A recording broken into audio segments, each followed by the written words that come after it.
Imagine this. You're walking through a weekend market with your teenage daughter when suddenly she's cornered by a mob of church ladies screaming that she's unchristian and a failure as a sister.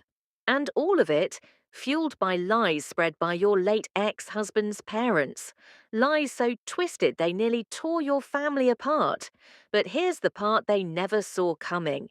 I had the receipts, and when I exposed them, their entire church turned against them. If you've ever been gaslit, shamed, or disrespected by someone who thought they could get away with it, then you're going to love this story. Stick with me, and if you're rooting for a mum who stood her ground, hit that like button, subscribe, and let's dive into one of the most satisfying revenge stories you'll ever hear.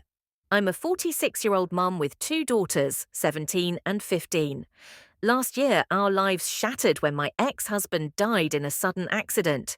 You'd think tragedy would bring families closer, but in my case, it ripped open wounds that had never healed. Because before his death, my ex had betrayed me. He cheated. He fathered two sons with his mistress. And when he died, she had already passed too, leaving behind two little boys and a mountain of drama. Now, my daughters, they're the ones who first uncovered his affair. They saw the messages, they saw the photos. They were the ones who broke down in tears and told me what their father had been doing. Can you imagine the guilt that carries? At 15 and 17, they felt like they had destroyed our family by telling the truth. That kind of trauma doesn't just vanish. And instead of protecting them, their grandparents, my ex's parents, did the opposite. They tried to wrestle custody away from me. They pressured my girls to take in the affair kids, guilt-tripping them, calling them selfish. And behind my back, they whispered to anyone who'd listen that I was cold, unchristian, and unworthy of being in the family. Fast forward to my youngest daughter's birthday. I wanted her to have a day of joy, so I gave her money to splurge at our local farmers market. Chocolate, sweets, whatever her heart desired. But then my phone rang, her voice cracked with terror. "Mom, some women won't let me leave. They're yelling at me. My blood ran cold." I sprinted through the market with my oldest by my side, and what I found still makes my skin crawl. 6 older women, faces tight with self-righteous fury, had cornered my crying 15-year-old. They accused her of being unchristian for refusing to spend time with her grandparents. They sneered that she was a terrible sister for not embracing her poor orphaned baby brothers. I shoved myself between them and my daughter. My heart was pounding so hard I could hear it in my ears, but my voice cut sharp. Back. Off I ordered my oldest to take her sister's purchases and head to the car. Meanwhile, the mob of women, some of whom I recognized from my ex-in-law's church, turned their venom on me. They called me a disgrace. They said I should obey my ex-husband's parents like a good Christian wife. Newsflash, he was dead, and we were divorcing before that. The bile in my throat nearly choked me.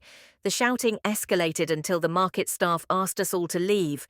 Even then, the women followed me out, trailing like vultures as I hurried my daughters into the car and drove away. That night, after my girls cried themselves to sleep, I logged on and messaged a friend from that church. He apologized profusely and then told me the truth. My ex-mother-in-law had posted a sob story in the church's Facebook group. According to her, my daughters and I had left her and her husband penniless, homeless, heartbroken. She claimed we cruelly ignored them and rejected their grandsons. And the kicker? She rewrote history to hide her son's cheating. She told everyone the other woman wasn't a mistress at all, but our surrogate. That I, out of some sick, selfish hatred of boys, refused to raise the children. I wanted to scream. Instead, I smiled. Because in that moment, I realized something. I had the truth. Every ugly, undeniable piece of it. Receipts. The next day, I gathered my arsenal, photos of my ex and his mistress wrapped up in each other, in our living room, texts between them, dripping with betrayal, messages from his parents admitting they knew and supported the affair, And the worst, texts where his parents bullied my daughters, calling them bastards, blaming them for his death because they had exposed his cheating. Messages sent just days after his funeral. I printed everything, paid extra for glossy, high-quality pages. Then, like an artist with a brush, I crafted personalized binders. On the cover, hymn-style song packets, the kind their church handed out every Sunday.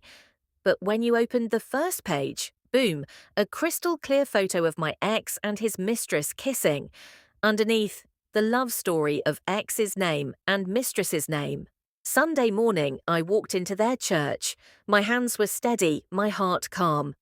I slid the binders onto the back desk, where the hymn packets sat for anyone who forgot theirs. Then I left, and I waited. The gossip mill ignited like wildfire. My phone buzzed non-stop with updates. Church members were horrified. My ex and his mistress became the town scandal. Words so vicious were thrown around that even the pastor had to step in to tone it down. And my ex-in-laws, the very people who had shamed my daughters, they were suddenly pariahs. Members turned on them, furious about how they had treated my girls. But the cherry on top, people still tried to paint me as the failed wife, yet even they admitted, after what I'd endured, that my ex and his Jezebel were the real sinners. Within days, my daughters received apology letters. One family even invited us to join the church for support. As for my ex-in-laws, they slunk away, humiliated. My ex-mother-in-law made a final Facebook post about how no one cared for the elderly anymore, how she wished her great son was alive to take care of her. Irony at its finest, since I was always the breadwinner. In the end, their lies backfired spectacularly. They tried to weaponize shame, guilt, and religion against two grieving teenagers. Instead, they were exposed by their own hypocrisy in front of the very community they thought would protect them. My daughters saw it all. For the first time since their father's betrayal, they saw justice. And that relief, that healing, that was worth every second.